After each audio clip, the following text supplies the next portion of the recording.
National Chairman, Acting, the General Secretary,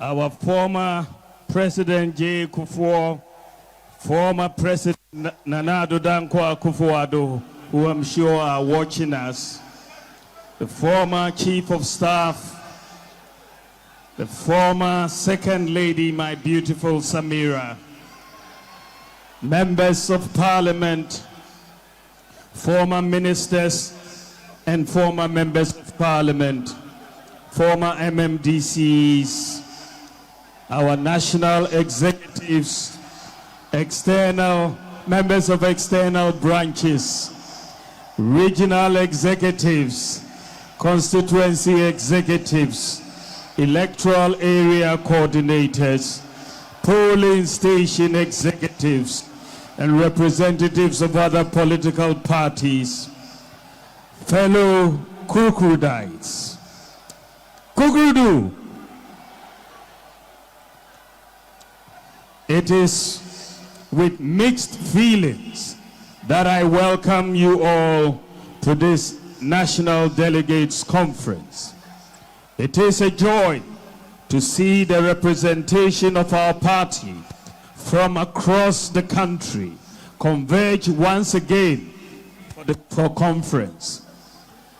I, however, would have wished that we would have been doing so under different circumstances.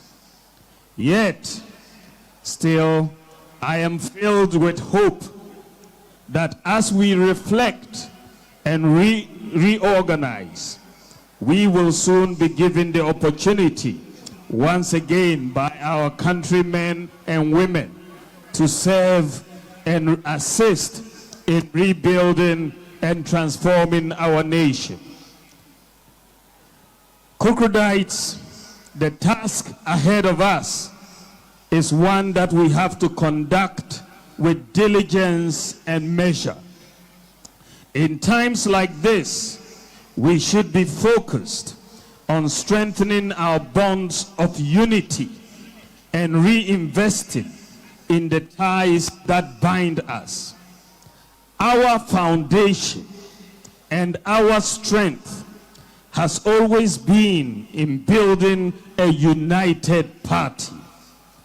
We have been the party that has over the years built the broadest coalition of citizens, not just to win, but to govern. We have been the party that has over the years offered hope to the largest diversity of our peoples. Under our tent, it has not mattered where you come from, whether you are Sefi, Fanti, Ewe, Ashanti, Gadangme, Krobo, Dagomba, Wala, Dagati, Konkomba, Frafra, or Mamprusi. It has not mattered what religion you practice, whether you are a Christian, a Muslim, or a traditional African religious practitioner. It has not mattered whether you are rich or poor, or whether you are formally educated or not. This is why the root of our party resulted from an amalgamation of parties from different parts of Ghana and different interest groups. Let us remind ourselves that the parties that merged to form the United Party included the National Liberation Movement, dominant in Ashanti, the Northern People's Party, representing the Northern Territories, the Muslim Association Party, the Anlo Youth Organization based in the Volta region. Gan Shefimoke represented the Gan interests in Greater Accra region. The Togoland Congress focused on British Togoland interests. The Federation Youth Organization. It is clear, therefore, that the bond of unity in diversity has been our lifeblood and our foundation. Now more than ever, we must refresh them and desist from any language, character, or actions that divide us. With unity and consistency, we can regain the trust of Ghanaians. If we are fractured and at each other's throats, none of us can cross over and lead us to fulfill this party's purpose. Let me say that tribalism and religious bigotry, from whichever quarters it emanates, pose an existential threat and should have no place in the new patriotic party. We must also be consistent in pursuance of our effort to address not just the challenges within, but more importantly, the challenges that bedevil our motherland. In governance, there are ups and downs. Through the President J. Kufuor and President Nana Akufo-Addo periods, we succeeded at many things with monumental and transformational achievements. Their achievements, these two great presidents, their achievements will stand the test of time.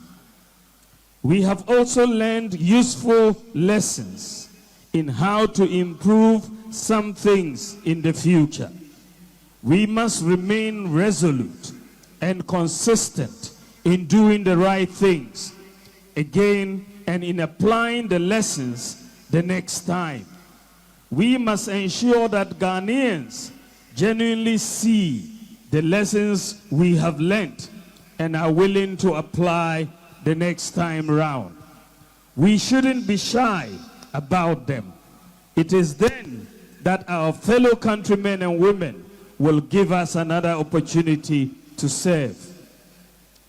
Ladies and gentlemen, an army that wants to win a battle must exercise discipline within its ranks.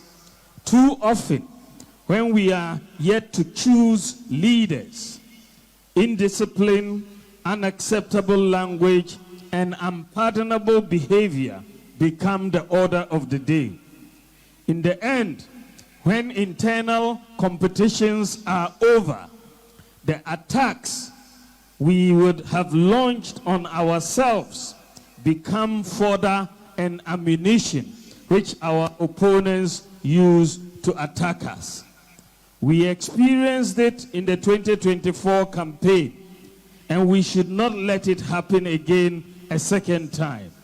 This is why I call on all Kukrudites to stop internal attacks now. Let's stop the internal attacks now.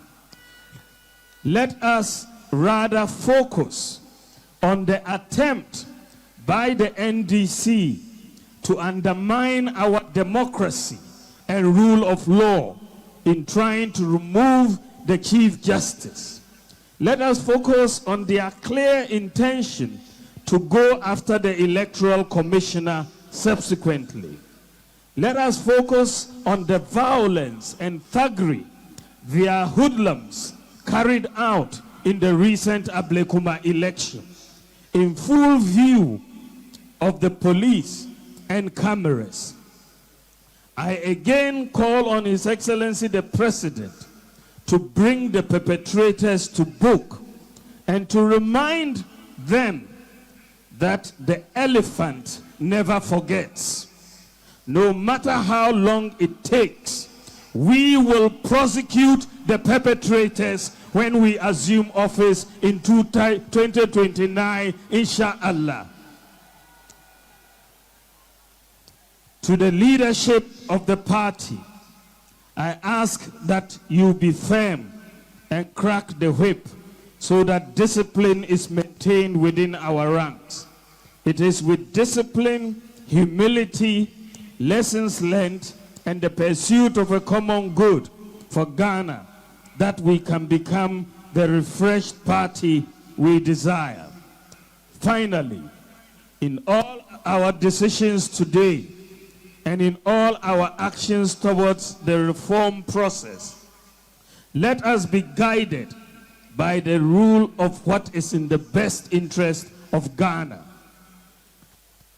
At dawn on December 8th, 2024, as I prepared my remarks to concede the election of 2024, my singular focus was on what's in the best interest of Ghana.